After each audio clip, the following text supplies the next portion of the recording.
Bismillahirrahmanirrahim. Assalamualaikum warahmatullahi wabarakatuh. Alhamdulillah, alhamdulillahirabbil alamin. Wassalatu wassalamu ala Rasulillah wa ala alihi wa sahbihi wa man walah. Amma ba'du. Puja dan puji syukur kita panjatkan kepada Allah atas nikmat-Nya yang begitu banyak kepada kita, sehingga pada kesempatan hari ini kita bisa beraktivitas dalam keadaan sehat tanpa ada kekurangan sedikit pun. Nah, ini merupakan karunia yang sangat luar biasa yang Allah berikan kepada kita. Mudah-mudahan kita semua bisa mengisinya dengan lebih baik dalam rangka membawa bekal yang banyak menghadap Allah Subhanahu wa taala. Shalawat dan salam senantiasa kita panjatkan dan kita sampaikan kepada Rasulullah Shallallahu Alaihi Wasallam, manusia yang dapat syafaat di hari kiamat kelak, manusia yang apabila disebut namanya maka bisa bernilai ibadah dan mendapatkan pahala. Siapa beliau? Nabi besar Muhammad Sallallahu Alaihi Wasallam. Pada kesempatan pagi hari ini kita akan berbincang tentang masalah orang tua. Berbicara tentang orang tua sungguh menarik ya.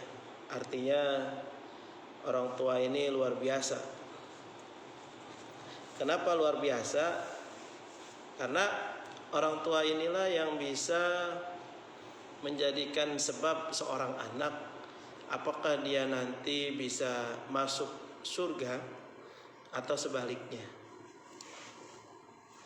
Ada sebuah hadis Rasul yang sangat populer yang mafhumnya adalah sesungguhnya ridho Allah berbanding lurus dengan keridhoan orang tua, dan murkanya Allah berbanding lurus dengan murkanya orang tua. Nah, ini menarik. Ada seseorang yang menanyakan seperti ini, Ustadz, gimana kalau orang tuanya susah ibadah? Susah ibadah di sini artinya orang tuanya itu ibadahnya belentang-belentong, ibadahnya semaunya. Apakah kita sebagai anak tetap harus taat kepada orang tua atau gimana Ustaz? Nah, taat kepada orang tua itu adalah sebuah keniscayaan bagi setiap anak. Selama orang tua tidak memerintahkan untuk berbuat maksiat, apalagi berbuat kesyirikan kepada Allah Subhanahu wa taala. Selebihnya kita harus nunut, manut dan taat kepada orang tua. Kenapa? Karena orang tualah yang menjadikan asbab secara dunia kita hadir ke muka bumi ini. Maka seorang anak harus memuliakan orang tuanya. Ketika seorang anak tidak memuliakan kedua orang tuanya, maka anak itu akan terlunta-lunta kehidupannya. Maksudnya bagaimana Ustaz? Iya, maka bisa dipastikan anak yang durhaka kepada orang tuanya, anak itu tidak akan bisa merasakan nikmatnya dari ibadah yang dia lakukan. Sholat 5 waktu pasti ada yang kurang. Baca Quran setiap hari, bahkan dia menghafalnya. Kalau dia durhaka kepada orang tuanya, maka pasti ada yang kurang. Atau bahkan dia misalnya pergi haji, pergi umroh setiap tahun, itu pun sama, tidak akan sempurna, pasti ada yang kurang.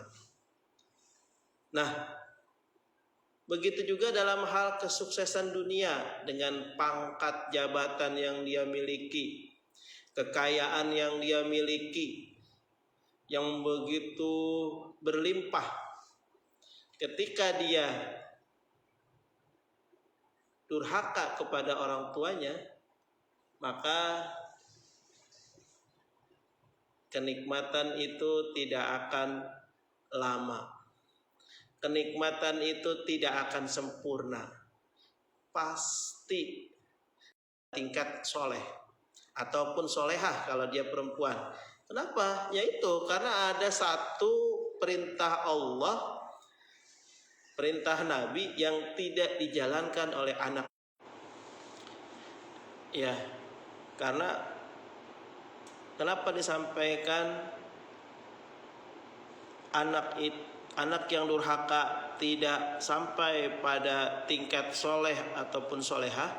Karena dia tidak melakukan satu perintah Allah, yakni berbakti kepada orang tua. Jadi setinggi apapun ilmunya, sekaya apapun hartanya, setinggi apapun jabatannya, maka anak itu tidak akan bisa sampai kepada level soleh ataupun solehah. Kenapa? Yaitu karena dia tidak berbakti kepada orang tuanya. Ya, makanya sangat penting kedudukan orang tua di dalam agama kita. Jangan sia-siakan orang tua, karena orang tua adalah pintu surga setiap anak.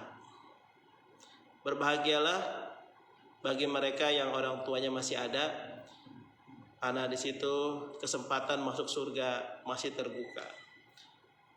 Dan bagi mereka yang orang tuanya sudah tiada, di situ ada beberapa kegiatan, beberapa amalan yang bisa dilakukan juga untuk menebus kesalahan-kesalahan kita kepada orang tua. Terima kasih. Mudah-mudahan kita dijadikan anak-anak yang soleh dan soleha dan berbakti kepada kedua orang tua kita. Hadanallahu wa iyyakum ajmain. Assalamualaikum warahmatullahi wabarakatuh.